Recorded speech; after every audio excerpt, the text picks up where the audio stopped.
For the past few of the sessions, I've been talking about the reasons why an individual would come to a therapist, and some of those struggles that they may be having will be with high anxiety, and I mentioned ways of treating that and how to deal with that.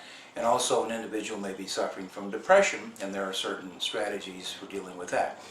A third modality of treatment that we have are for married couples. With married couples, first of all, when I see them, I don't take sides, but I have found that there are a couple of issues that are very predominant that come up. And there are some of these that we already know, the lack of communication or poor communication with the husband and wife, or there may be some expectations that are not realistic of one or the other.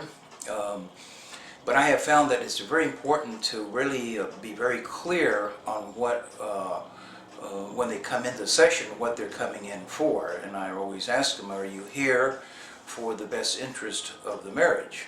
And most of the time they are.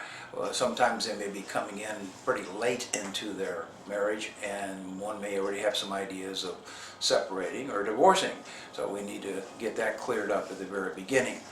But one of the struggles that is pretty predominant is, or the way each individual has been raised from their own family of origin. For example, one's attitude about intimacy is very influenced by their own family of origin, how they saw their own mother and father being close or intimate with each other, how they argued, or if they argued, or how close they were. The second is their attitudes about money. Frequently, a couple has a stark difference in their philosophy of money management. One of the couples may be more of a spender, and whereas the other one may be more of a saver.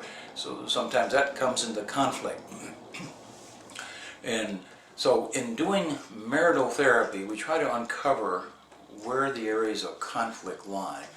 And we have specific strategies to work with. For example, on communication, we really want the couple to start talking from the I statements positions, rather than saying you did this, or when you do this, or rather than blaming the other.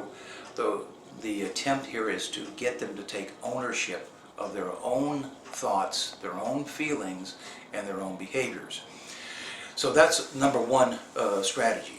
The second strategy to enhance the couple's relationship is to improve their enjoyment. Frequently, they have had so much conflict.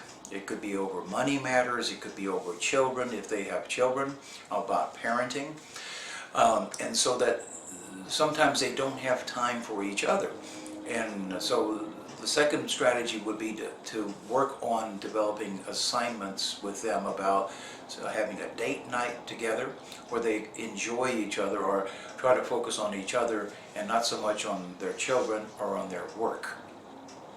The third thing that I think is very helpful is to help a couple get in touch with what do they want for the future in their life. Well, what are some of their goals? What are they, do they plan on having a trip together?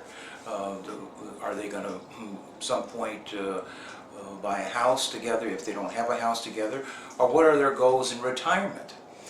Sometimes we see some couples who are moving closer to retirement, and that may be an additional stressor, even though it seems like retiring is very something they look forward to. But sometimes it can be stressful on the other, the spouse. So it's important as we work through couples is to really take them from where they are and also build them up in terms of improving and focusing on their strengths rather than their weaknesses.